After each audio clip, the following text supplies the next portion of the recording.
Hello, Alex Sasser here, hosting another episode of Touching Lives with Dr. James Merritt. We are so glad you tuned in today and want to make you aware of some great resources available from this ministry. The free Touching Lives app is available on both Apple and Android smartphones and through the Amazon App Store, Roku, and Apple TV. Go to touchinglives.org/apps to learn more.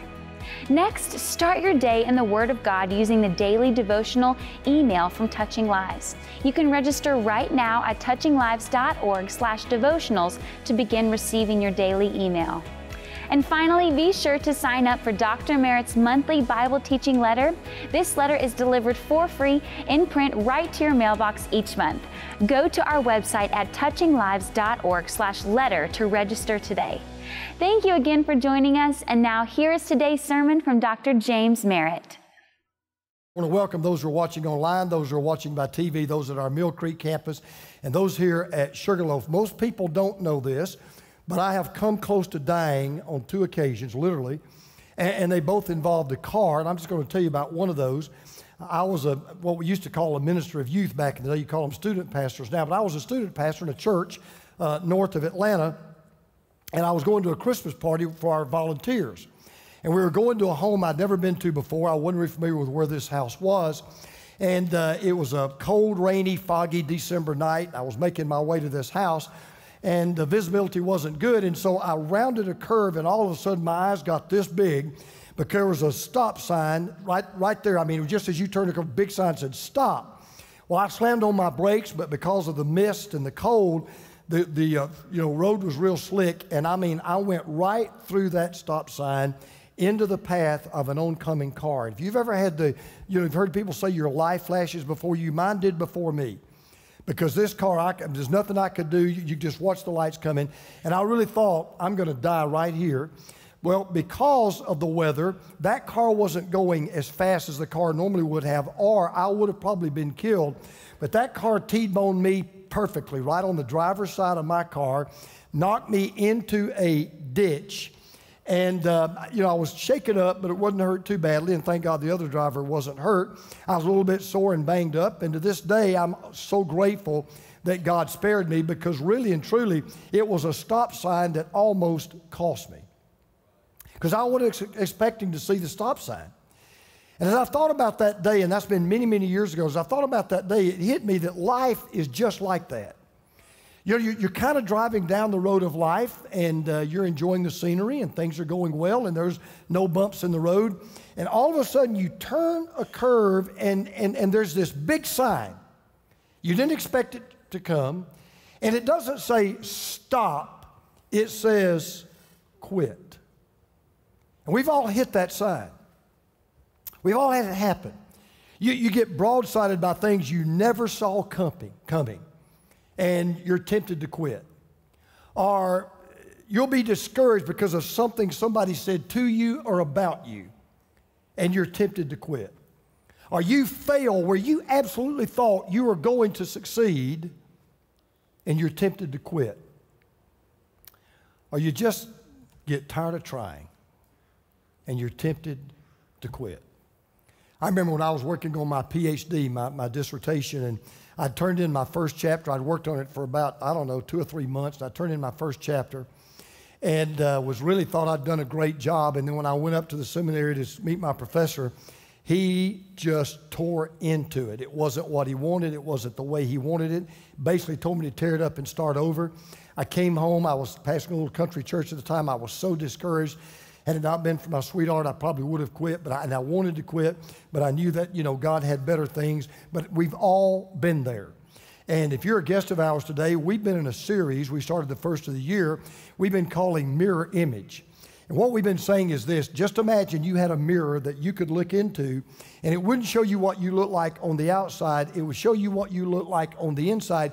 What would you see inside of you? What would be in your heart? What would be in your soul?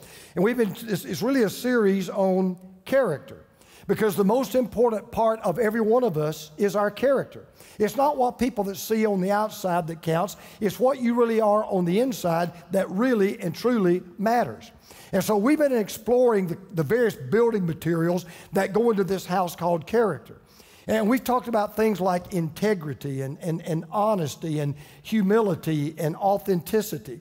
And today we're going to talk about what I believe is one of the greatest values and the greatest virtues you've got to have if you're going to be a person of character. I would say it's one of the most important lessons you parents need to be teaching your children, and your grandparents, as you get older, need to be modeling for your grandchildren. And that's what I call perseverance. Cannot tell you how important perseverance is. I'll give you an example. You'll never read a biography of a great quitter. You'll never see a long line of people following great quitters. You'll never see trophies given out to great quitters. You'll never see awards given out to great quitters. Former President Calvin Coolidge, he put it best. He said, nothing in the world can take the place of persistence. Talent will not. Nothing's more common than unsuccessful individuals with talent. Genius will not. Unrewarded genius is almost a proverb. Education will not. The world is full of educated derelicts. Persistence and determination alone are omnipotent. And this morning, we're going to study about a man in the Bible who has a book in the Bible named after him. As a matter of fact, the book is all about him, and we would have never had the book. We would have never known his name. We would have never told this story except for one thing that he had going for him, and that was his perseverance. There was a big sign, bigger than a lot of us have ever faced or ever will face in our life. It said stop. It said give up. It said quit. He had every reason to. Nobody would have blamed him had he done it, but he didn't do it. And his name was Job. Not Job, Job. And if you brought a copy of God's Word, it's one of the easiest books to find. If you just find the book of Psalms and turn left one book, you'll find the book of Job. Now, if you don't know the story about Job, you've never heard about Job, let me kind of set this up for you. Outside of Jesus Christ, no man in the Bible probably suffered more than Job. As a matter of fact, I would even say that outside of Jesus Christ, nobody in the Bible ever suffered more unjustly. Nobody ever got more of what he did not deserve. No one ever had life treat him more unfairly than Job. Because one thing you're going to find out at the very beginning of the story is Job did not do anything to bring all the troubles he faced on himself. As a matter of fact, he did just the opposite. We're going to pick up in Job chapter 1, verse 1. In the land of Uz, there lived a man whose name was Job. This man was blameless and upright. He feared God. He shunned evil.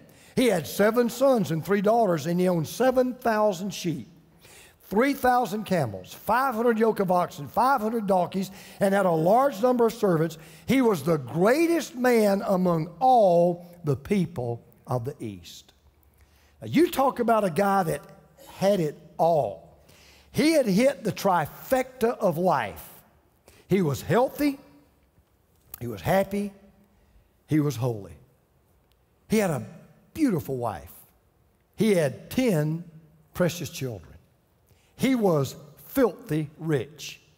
He was the most respected and the most revered man in all the land. He was the Wizard of Uz. Come on, give me some love here, all right? He was the Wizard of Uz. And what is even more remarkable is not what we just read about him, it's what God said about him. Listen to what God said about him. Then the Lord said to Satan, have you considered my servant Job? Now, this is what God says. There's no one on earth like him. He's blameless. He's upright. He's a man who fears me, and he shuns evil. Now, God knew everybody everywhere. God's talking to the devil himself, and God says to the devil, there is nobody like this guy. You won't find anybody like this guy. There's nobody on this earth that loves me like he does. There's nobody on this earth that looks to me like he does. There's nobody on this earth that lives for me like he does. Well, Job and God and Satan are in this conversation. And what happened was, Satan comes to God and he says, you know, I know why this guy loves you. I know why this guy serves you. I know why this guy obeys you. Well, why? Well, look what you do for him. The man's rich. He's got a beautiful wife. He's got wonderful children. He's got all these sheep. He's got all these cattle. He's got all this money. He's healthy as a horse. And I mean, who wouldn't love you but with all of that? And I'll tell you this, I'll bet you if you took all that away from him, I bet he wouldn't love you like you think he loves you. So he says, how about let me put his faith to the test? And God permits it. And that's when all hell breaks loose.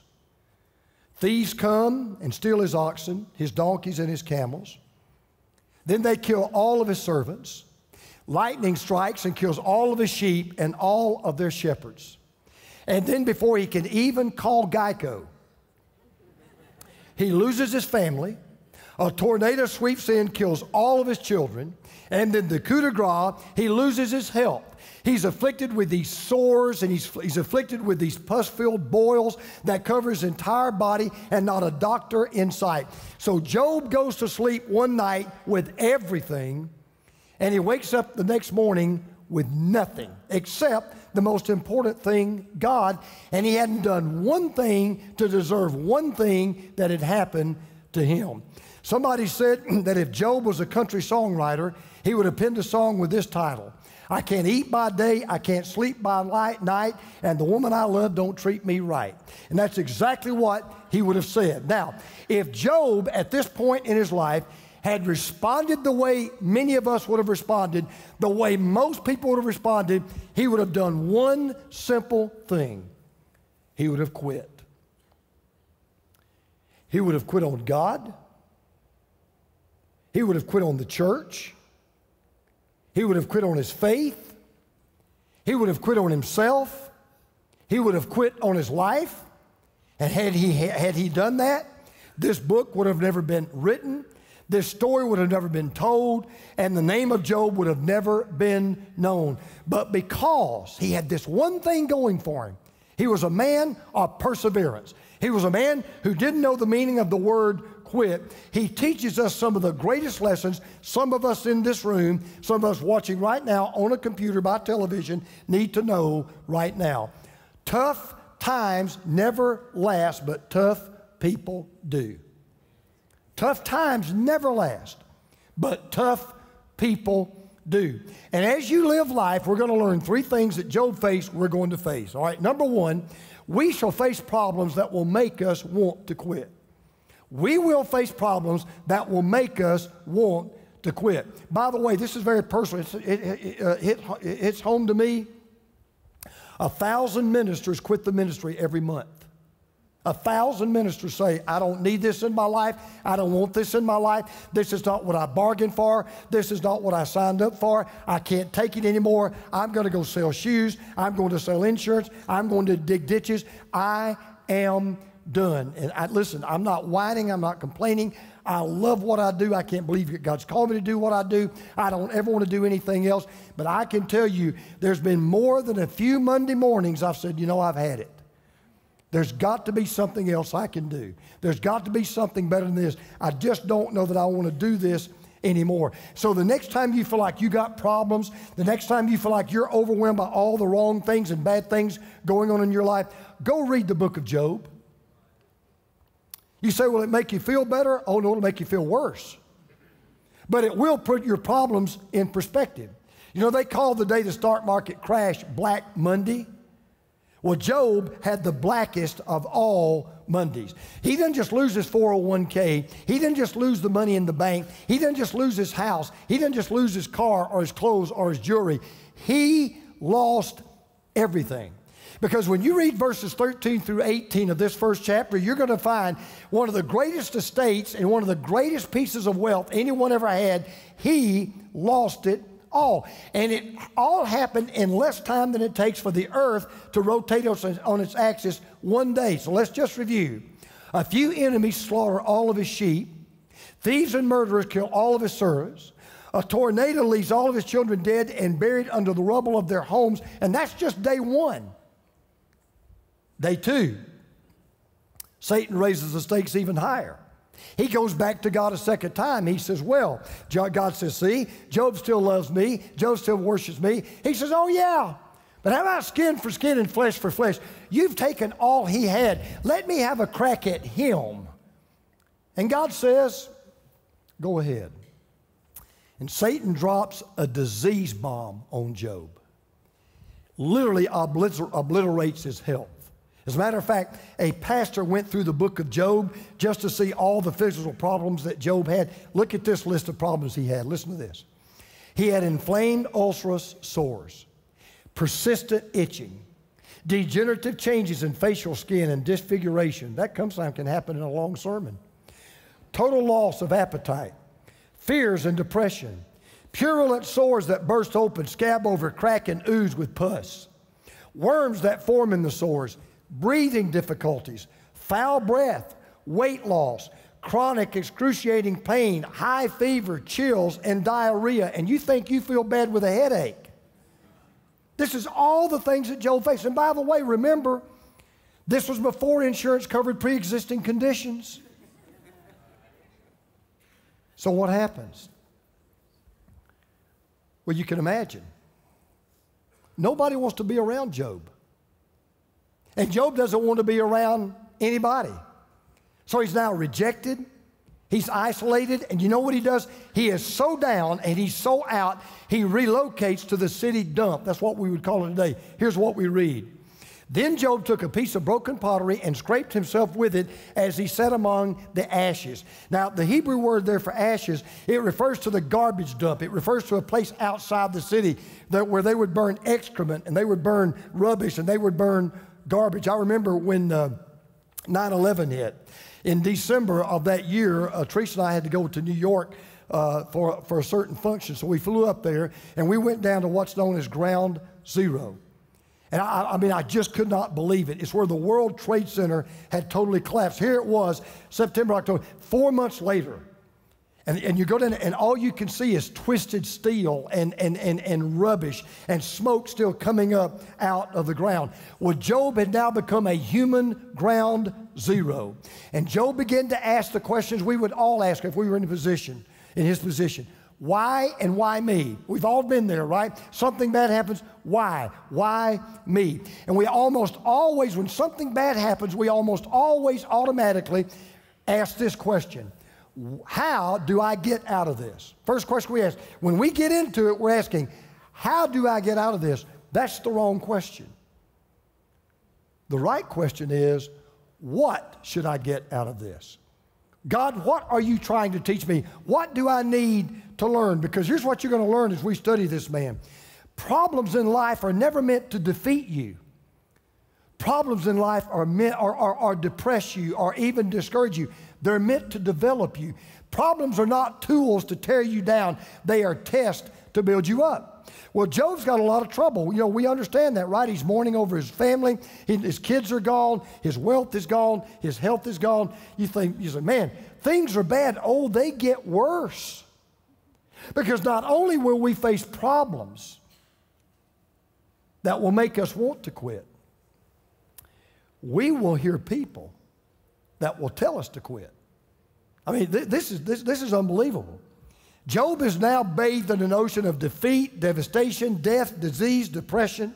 But there's one more wave Job didn't even see coming and it smacked him right in the face. It was the wave of discouragement. Because listen, it's one thing to be tempted to give out, to give in, to give up, to be tempted to throw in the towel, to be tempted just to walk away from all of it. But it's another thing when people tell you that's what you ought to do. You ought to just give up on that marriage. You ought to just walk out on that husband. You ought to just give up on that job. You ought to just quit that dream. I mean, that's the hardest part of all. Because here's Job, drowning in a sea of sorrow. His head is barely above water. What he needs is a helping hand for someone to reach down and pull him up and pull him out. But instead, the people that he loves the most and the people that he trusts the most, you know what they do? They put their foot on his head. They shove him down. And here's Job. He's in a garbage dump, sitting on a pile of rubbish. He's scraping these sores off of his skin. Despair surrounds him like flies at a picnic. And this, you got to kind of love this scene in a way. His wife comes up to him, his lifelong mate, his soulmate, his better half. She comes up to him and she says these warm, soothing, uplifting, encouraging words. His wife said to him, are you still maintaining your integrity? Curse God and die. What a woman she is. Man, what a wife she is. She says, are you still maintaining, by the way, there's that word, your integrity. I mean, there's the one thing that Job still had, though he almost lost everything else. It's the one thing he couldn't afford to lose. Now she says to him, hey, Job, you know what you ought to do? Throw away your integrity, go up to the top of Stone Mountain, take a flying leap, and shake your fist in the face of God on the way down. Really? That's all you got? I mean, that's the best you can do? You know, some people try to encourage. You ever notice this? They don't know how. They try. I mean, they do. A lady came up to me 3 weeks ago. She said, you will never know how much your sermons have meant to my husband since he lost his mind. They try to be encouraging. They just don't quite know how to get there. Well, the one thing that Job had continued to do was the right thing. And he had done the right thing by not responding in the wrong way. Now, full disclosure, later on in the book, yes, he will question God, but he doesn't quit on God. He will confront God, but he doesn't curse God. He'll try to reason with God, but he never rejects God. He'll try to stand up to God, but he never walks away from God. But just imagine, your husband or your wife, your soulmate, the best friend you have in the world, you're in the dumps. I mean, you're as low as you could ever get. Can you imagine that loved one coming to you and saying, I know exactly what you need to do. You need to commit suicide. You need to take your life. And oh, by the way, go out in a blaze of glory. Shake your fist at God while you're going out. That's exactly what you ought to do. You know why? Because every time that you've got a problem that slaps you in the face, every time life goes wrong, every time it comes up snake eyes for you, there are two things that Satan will always get you to try to do. He'll try to get you to quit on God and quit on your faith in God. I've seen it happen time and time and time and time again. One of the toughest things I've had to witness in my ministry, and I've seen it so many times, and what's really tough is there's nothing I can do about it. I've seen people in my ministry, they came every Sunday. They served. They'd sing in a choir. They would help in the nursery. They'd work with teenagers. But then tragedy would strike, and they'd quit. They'd give up on God, they'd give up on the church, they'd give up on their faith, and they would give up on themselves. Well, the good news is, okay, you ready? Here's the good news. Now, his wife's already told him what to do, but here's some good news. Job still has some really great friends. Here's the bad news. Job had some really great friends. So there are these friends, and to put it in perspective, they are the original Dumb and Dumber. Okay, you remember Lloyd and Harry and Dumb and Dumber? You remember them? They're always trying to do the right thing, but they wind up doing the wrong thing the wrong way, and they make things work. Well, Job's got these three buddies, and they do the same thing.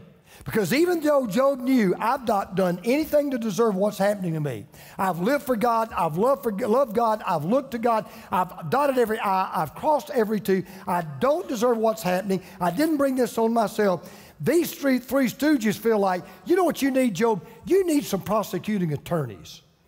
You need somebody to help you to see what you really are. So you know what they do? Where she said to Job, throw your integrity away. They said to Job, Job, why don't you admit you don't have any integrity and you never did? Why don't you admit you are just a hypocrite? Why don't you quit on yourself? Because here was their argument. This is what they said to Job. Job, God is holy and must punish sin. God is punishing you. Therefore, you've done something wrong and you're getting exactly what you deserve. That was their argument with Job. God's holy. God punishes when you do wrong. You're being punished. You must have done something wrong. So Job's wife says, why don't you throw your integrity away? They say, why don't you admit you never had any to begin with? So now here's poor old Job. Not only does everything seem to be against Job, Everybody seems to be against Job. His wife is against Job. His best friends are against Job. He doesn't have a friend in the world. Nothing is going right. Everybody and everything has joined this one choir, singing this one word song over and over and over: quit.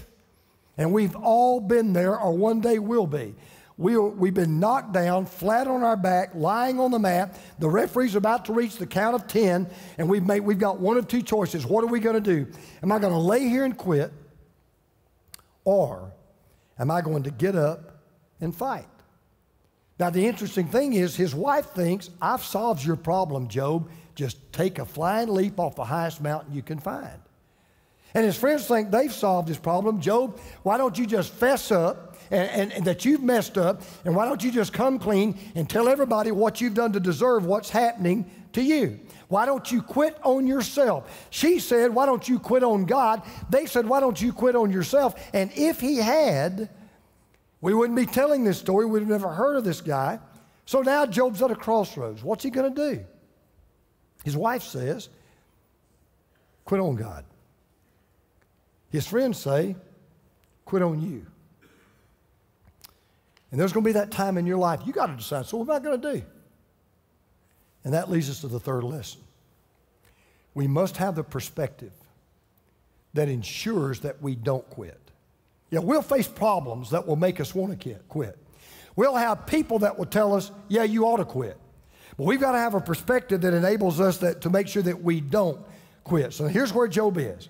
If you were looking at this from a distance, you'd say, man, doesn't look good for Job. Looks like he's on his last legs. Looks like there's no fight left. And you know what? Let's all be honest. If Job had said, you know what? I can't take this anymore. I give up. I quit. I'm done. I am throwing in the towel. That's what most people would have done. That's what a lot of people would do. And let's all be honest. You really couldn't blame him. You really couldn't stand in judgment. Most of us really wouldn't say, how dare you quit? Most of us said, man, I'd have quit a long time ago. So let's go back to that first devastating day. Remember that day when Job lost everything? He lost his fortune, and he lost that beautiful family. And you're reading about all of this, and then all of a sudden, you come to verse 20 in Job chapter 1. And in 9 words in the Hebrew text, they describe what Job did before, and then they tell us what Job said. Because here's what happened. When Job gets word that he's lost everything, and when he gets word even his family has been destroyed, wiped out, he did what any of us would have done. He literally, his knees went weak. He collapsed. He fell on the ground. He's flat of his back. He's trying to decide, now what do I do? And then you read these words. Listen to this. At this, Job got up. Now, this may sound trite. This may sound a little bit, business leaderish kind of thing, but it's true. Sometimes one of the greatest things you'll do on a given day in your life is just get back up. Just quit laying and wallowing in self-pity. Because you never get anywhere feeling sorry for yourself. You just don't. And even though it may be one of the hardest things you'll ever do, sometimes one of the best things you'll do, just get out of bed.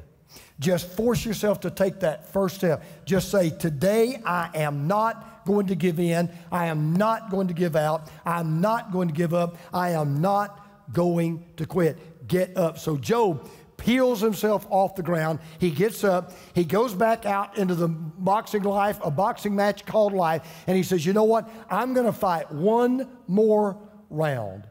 As you know, I'm a big sports fan, and I love to read about sports history. And I was reading about a great boxer that lived at the turn of the 20th century. His name was Gentleman Jim Corbett. He was the heavyweight champion of the world, really one of the greatest fighters who ever lived. He said something, and when I read it, I thought, that's so good. Even though it's over 100 years old, it's still so true. I want you to listen to what he said. Fight one more round. When your arms are so tired that you can hardly lift your hands to come on guard, fight one more round.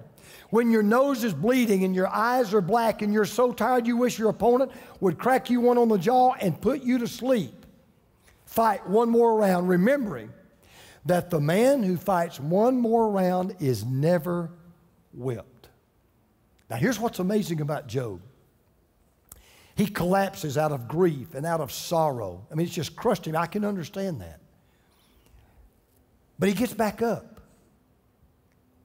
But here's the amazing thing. It's not that he got back up.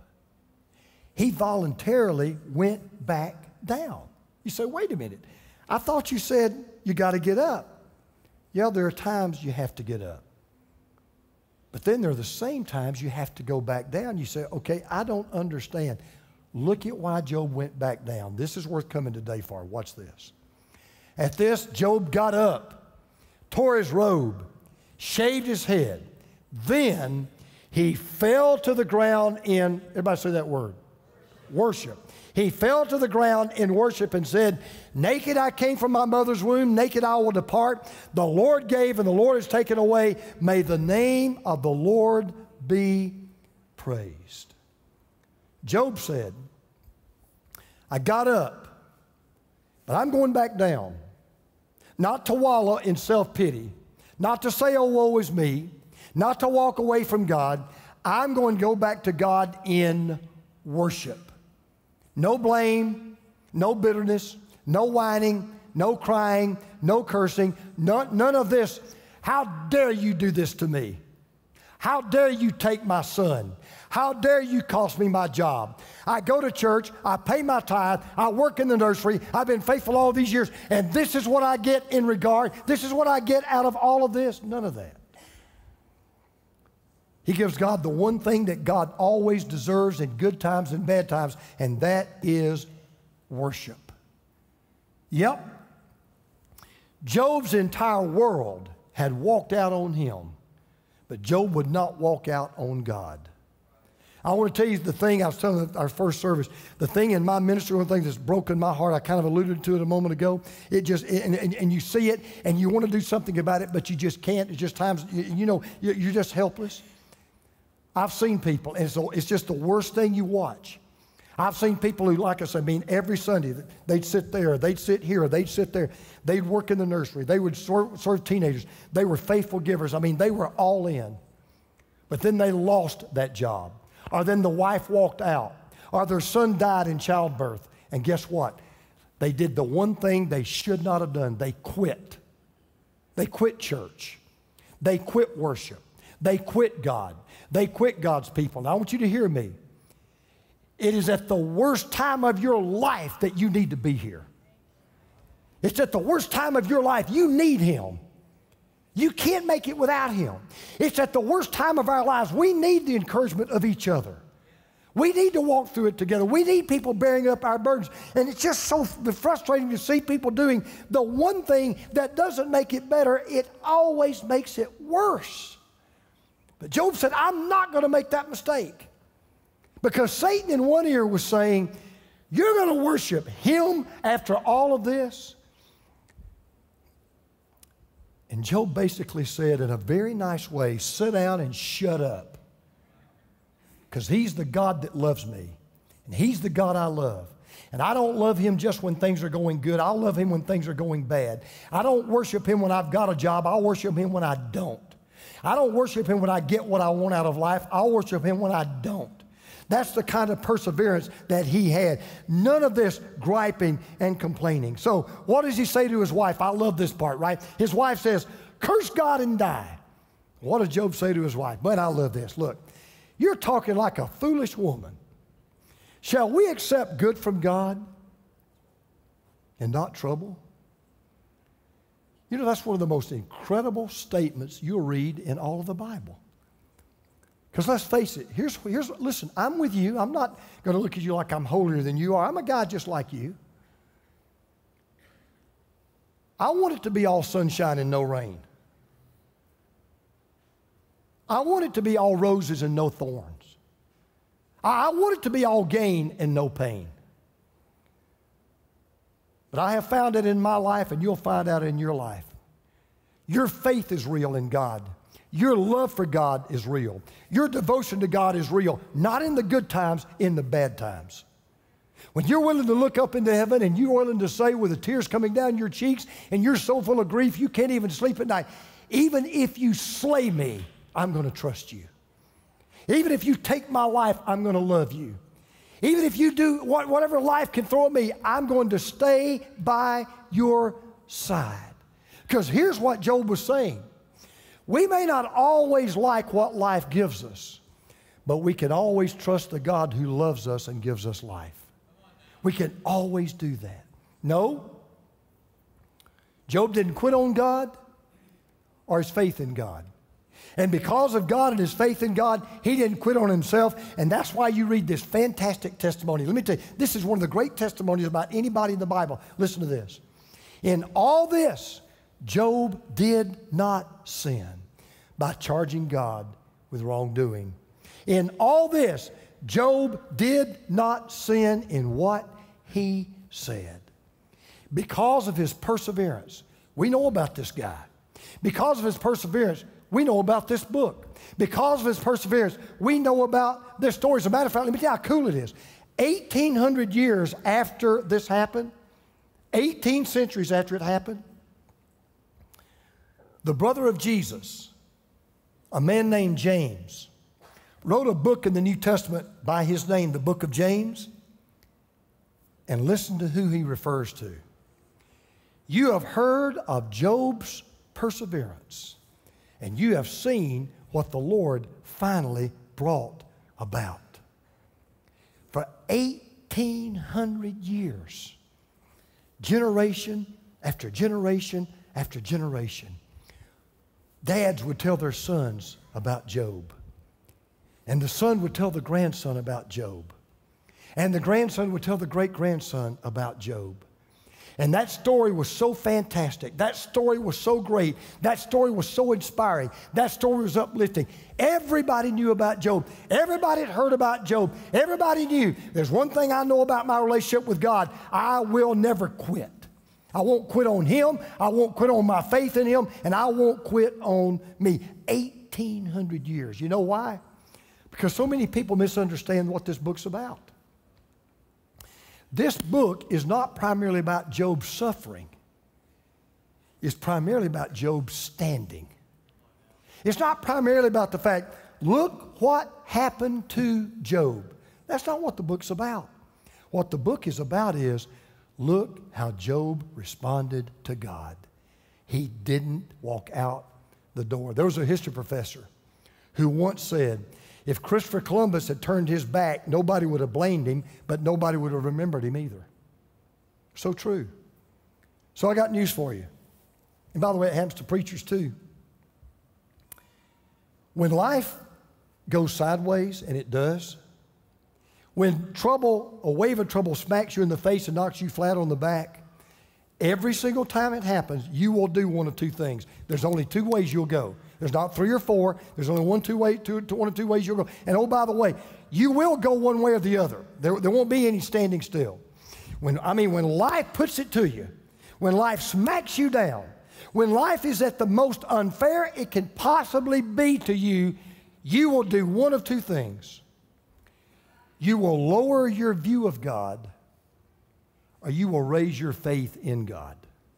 You won't stand still. So you'll either do this.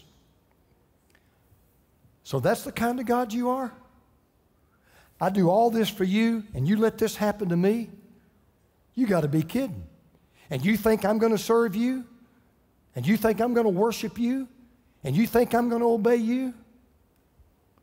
Or, as hard as it is, you say, the very fact that you sent your son to die for my sins is all I need to know. You didn't quit on me when I deserved it. I'll never quit on you because you don't deserve it. I'm going to stay right by your side. So, just remember this. When you get smacked down, and you will, you're going to get broadsided by that car one day. And you got to make a decision. Which way am I going to go? Just want you to remember this little phrase, okay? God is still in charge. If you lose everything you have tonight, God is still in charge. If that spouse walks out on you after 35 years of marriage, even though you've been faithful for some idiot out there, God is still in charge. If life wipes out everybody you love, God is still in charge. If your business goes bankrupt and you lose everything you have, God is still in charge. If the x-ray comes back and it's bad news, God is still in charge. So you may question God, and by the way, let me just help you on something. You say, is it wrong to question God? I think it's natural, and let me just tell you, He can handle it. You can question God, but don't you ever quit on God, because God never quits on you. And I'm going to prove it to you. You know how I know that I'm going to heaven when I die? I mean, I'm not 99.99% sure. In fact, I am so sure. I'm 128% sure, and I don't even know where the 28 comes from. But I'm telling you right now, I'm more certain of this than I am that you're sitting here listening to me right now. I'm going to heaven when I die. I am going to heaven. If I die today, you want to shed a tear or two, that's okay. After that, just go pull for the dogs while it's all good. Because I'll be with the Lord. And you say, how are you so sure? Because you're a pastor? Has nothing to do with it. Because you don't drink or smoke? Got nothing to do with it. Because you've been faithful to your wife 43 years? Nothing to do with it. Paid your taxes, been an honest citizen? Nothing to do with it. So how do you know? How are you sure? How can you be so confident you're going to spend eternity with God? It's real easy. Because I know that God will never quit on me. No matter how much I disappoint Him, no matter how far short I fall of His glory, no matter how bad I blow it, He will never quit on me. As a matter of fact, a man by the name of Paul later wrote it this way. He said, I'm confident of this, that He who began a good work in you will carry it on to completion until the day of Christ Jesus. So let me just kind of wrap this up and ask you a question. What if Jesus had quit on the way to the cross? Where would we be? Or how about this? What if Jesus gets on the cross and about the first time they pop one nail in there, He said, whoa, wait a minute. I don't think, not today. Where would we be? But He didn't. So we wouldn't, and we shouldn't. We are so glad you tuned in here on the Touching Lives digital channel, and we hope you enjoyed the sermon today. Be sure to click and follow this page, and feel free to leave any comments below. We would love to hear your thoughts from today's message. Look for a new episode to be posted on this channel each Sunday, and in the meantime, feel free to call us at 800-413-1131 or email us at info@touchinglives.org with prayer needs or questions. Thank you so much for watching today. I'll see you right here next time for another episode of Touching Lives with Dr. James Merritt. Touching Lives, teaching people everywhere who Jesus is and why they need Him. This program is sponsored by Touching Lives Ministries and is made possible by the grace of God and your faithful prayers and gifts.